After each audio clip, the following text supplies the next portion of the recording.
Hey guys, what's up? MurderofBirds here, and this is my review for Naruto Manga Chapter 678, which actually was a really great read, really awesome. It was cool on all fronts regarding the seeing the dream worlds of the Konoha 11, the ultimate plot twist at the end, which was probably one of the coolest parts, one of the best plot twists I've seen in Naruto in a very long time. And overall, the development of the God Tree and the Infinite Tsukuyomi. So right at the beginning, we saw that the Infinite Tsukuyomi is it's manifesting, it's spreading across the entire Shinobi world, across the four great nations, and its power is ridiculous. Like it's traversing. You see all of those fodder people, Shinobis and civilians alike, getting their energy sapped from the tree, and they're just chilling like cocoons. But one thing that was pretty cool, I liked this chapter, was the fact that they showed the dream world, the effects of the genjutsu, because this whole time it was like, okay, the tree's going to gather all of its chakra back. You guys are just going to be chilling there like mindless zombies. But I really thought the dream worlds were pretty awesome. We got to see, some of my favorites. I like the Naruhina moment that we got. I am personally for Naruhina, but I liked how Naruto and Hinata, had their moment in Hinata's world. Gaara's was probably my favorite out of all of them because Gaara really had a messed up life growing up, and being a Jinchuriki, he never really got to meet his mom. His mom passed after she gave birth to him, and he had that difficult relationship with his father, and he wasn't really that close to his brothers and sisters. So I really liked his world. His family was connected. They were all having a great time. And then on top of that, which was even more better, was the fact that he incorporated Naruto into his dream world of, in his perfect reality, Naruto and him would have grown up and been friends, and they would have played and had a great time. And that was probably the best image, the best world that I saw of everyone there. Tsunade's was pretty cool too, her being reunited with Dan. You also got a Jiraiya and Orochimaru sighting, which was pretty awesome. The old Sannin group together, and Nawaki, Dan's brother. Also, Dan being the Hokage, which is her perfect world where she's with him. And the last one was pretty funny. Choji, just because no matter what, Choji's probably never changed. He's probably the one character who hasn't changed in terms of his old habits, and he just loves eating. He loved eating in part one, the potato chips. Part two, he eats anything, and then in this dream world, he has a woman that cooks for him, who loves cooking for him, and he's like, oh my gosh, I love this. It's so great. So all the worlds all together. All the dream worlds were pretty awesome to witness. Those are the four that I particularly took very interesting. They were all very funny. Like Akamaru's, he wanted not Akamaru's, I'm sorry, Kiba. He was Hokage, and he wanted a dog day for Akamaru, and he was like, I'm the Hokage, make it happen. And I thought that was so funny. All of them are pretty great, and it was a cool concept to see because while reality calls for it, eventually they're going to want to not exist in a false world that's not real. It's a genjutsu, but at the same time, it's cool because it's like that's what's truly in their hearts. That's what their true desires are, and the reality that they live in, unfortunately, isn't. None of their dreams will ever come true. Maybe some will, but for the most part, some of those people are dead. Some of those relationships will never come to pass, and some of those events will never occur. So I definitely liked how we got to see the aspect of the genjutsu, and see everyone have a brief moment of happiness and satisfaction. From there, one part that I really actually didn't necessarily like was Sasuke at the beginning. Like, what the hell's up with him? He's being a fuck ass. He's like, oh, shut up, Sakura. Shut up, Kakashi. You're fodder now. You have no Sharingan. You have no right to talk. I got the Rinnegan. I got the power. It's me. It's my way or no way. I'm the leader. Be quiet. And I'm like, dude, why are you being a douchebag? And Naruto's even saying it too. He's like, yo, they're just trying to help.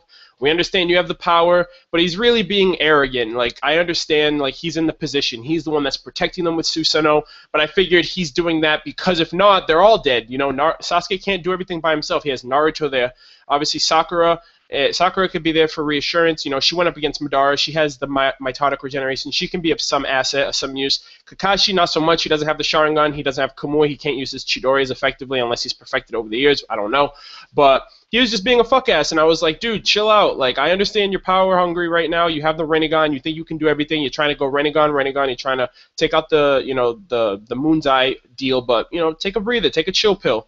So that was another part that I was like, that I noticed that I decided to voice on. But there's actually a ploy in the Moon's Eye because apparently there's a green light, red light function where the light dims and brightens. So it's dimmed right now, so they come out of the Susanoo and they're ready to deal with Madara, ready to deal with Black Zetsu. Madara comes down like a boss. He's like, nope, I'm the savior of this world. I'm going to deal with you guys one-on-one. And the biggest plot twist, I didn't realize that this plot twist was going to be so amazing. Black Zetsu just comes out and pierces Madara. He's like, nope, you're not the savior. I am. You're my puppet. You're my lab rat.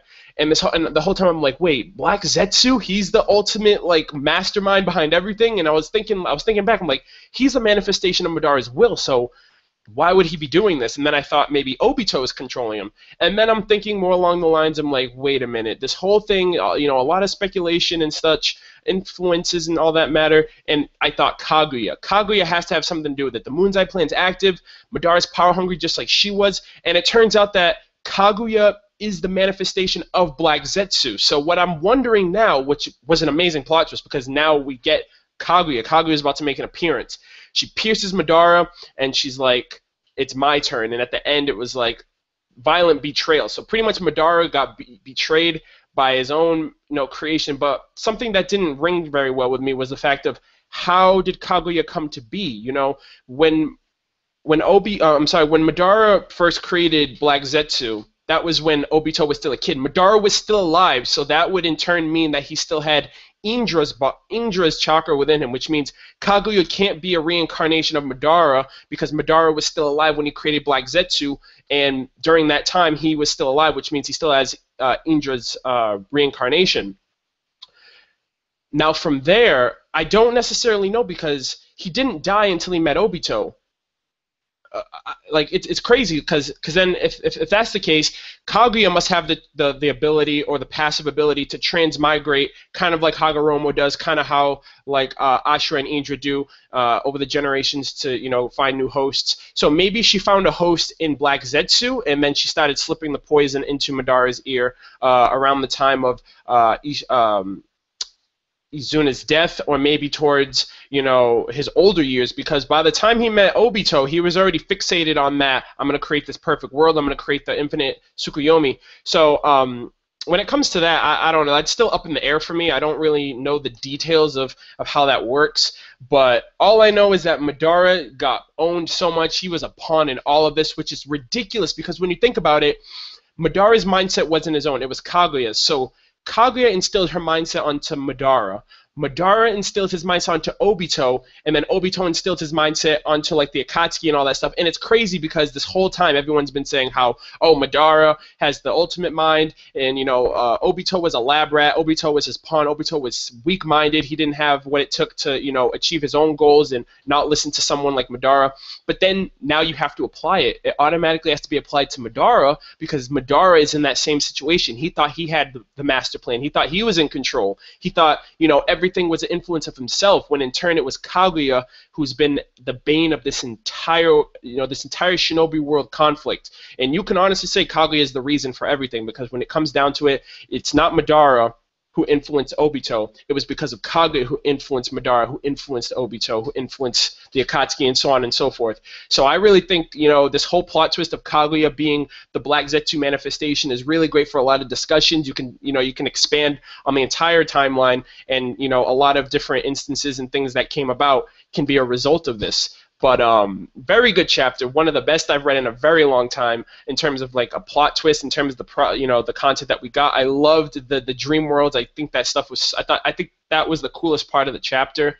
But as of right now, I don't know what's going to happen. Madara seems like he's going to either be killed or he's going to be taken over or something along those lines. He's going to be casted aside because Kaguya is coming in and she's going to take what's rightfully hers, the power of the God Tree, anything else like that. I don't know, but it's going to be sick. Let me know what you guys thought about the chapter, what your predictions are, what you guys thought about it, what you liked, what you didn't like. If you think, you know, what did you feel about this whole plot twist? Do you think it adds up? Also, be sure to like the video if you enjoyed it, and also subscribe if you're new to my channel. That would I'd really appreciate it and help me out a lot. But that's all I got, and I will catch you guys next week. Take care.